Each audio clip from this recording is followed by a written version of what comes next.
kuondokewa na mama si jambo rahisi. Nafikiri mimi naweza kuzungumzia binafsi kwa kibinafsi kusema kuna mambo mengi mazito kuliko haya kulingana na maoni yangu.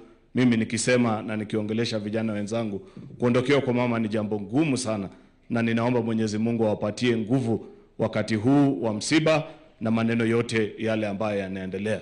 Ya pili, Mheshimiwa Rais, ningependa pia niungane na wale viongozi wengine wamezungumza hapa. Wakati umeingia katika ukumbi huu siku ya leo, for some weird reason, nilipokuangalia nilimkumbuka mtu ambaye anaitwa Nehemia kwa Biblia. Nehemia ambaye aliona kuta za mji wa Jerusalem zikiwa zimeraruka na kukwisha, na moyo wake ukavujika. Na imenikumbusha safari yako ambayo umetembea tangu ulipotoa uongozi wa taifa hili. Wakati umepewa uongozi wa taifa hili, ulikuwa unafanana na Nehemia, ambapo wakati huo mambo mengi sana yalikuwa yameraruka mpaka yamekwisha. Lakini kupitia wakati mgumu na kazi ngumu ambaye umefanya na viongozi wale wote ambao mnafanya nao kazi, umeweza kung'ang'ana na kurudisha taifa hili katika maneno ambaye siku ya leo tunaweza kujivunia na kusema asante kwa kazi hiyo ambayo unazidi kufanya. Unajua, Nehemia yule kwa Biblia tunaelezwa kuhusu ukuta wa mji wa Jerusalem, lakini kikenya sisi tunakumbuka yale maneno yote ambayo yalikuwa magumu, tukianzia sekta mbalimbali. Si masomo ambayo wakati ule unakumbuka debate ambayo ilikuwa katika taifa hili, watu wakisema tuondolee maneno ya CBC, hatuna walimu wa kutosha, wanafunzi hawana mahabara.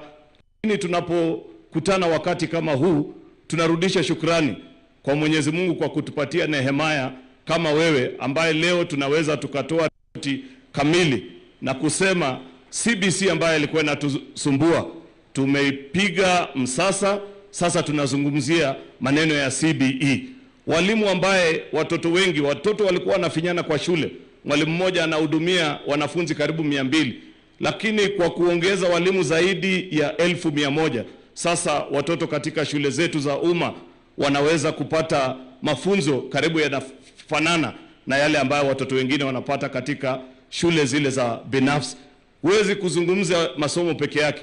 Ukielekea katika sekta ya afya ambaye maneno yalikuwa magumu sana, hospitali zetu, hawa magavana ambao wako hapa wanajua, mara nyingi walikuwa wanangojea kupata kulipwa kutoka kwa bima ile ya kitaifa, ilikuwa inajulikana kama NHIF, mara moja ama mara mbili kwa mwaka peke yake wakipata.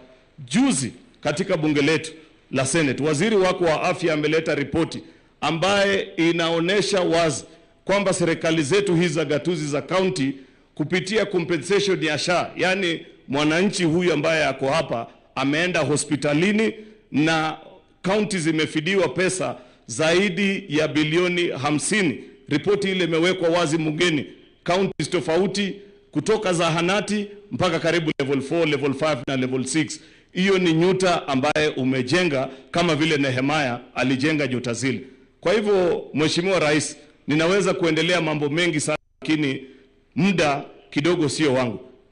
Ningependa tu kukueleza ni kwamba kama vile wakati kule wa Nehemia kulikuwa na jamaa pia walikuwa wanaitwa kina Tobias na Sanballat. Hawa jamaa hawajakwisha, wako bado kati yetu, ni vile majina ni tofauti. Siku hizi wanaitwa kina Standard Newspaper, wengine wanaitwa kina nani na nani, singependa kuwataja majina.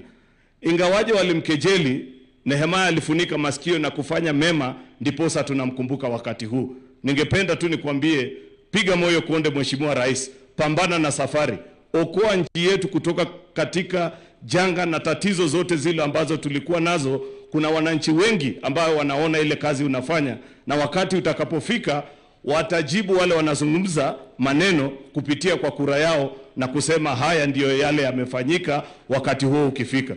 Kwa hivyo hapana kuwa na wasiwasi Mheshimiwa Rais na hii kelele kidogo kidogo ambayo inaendelea katika taifa letu. Nebo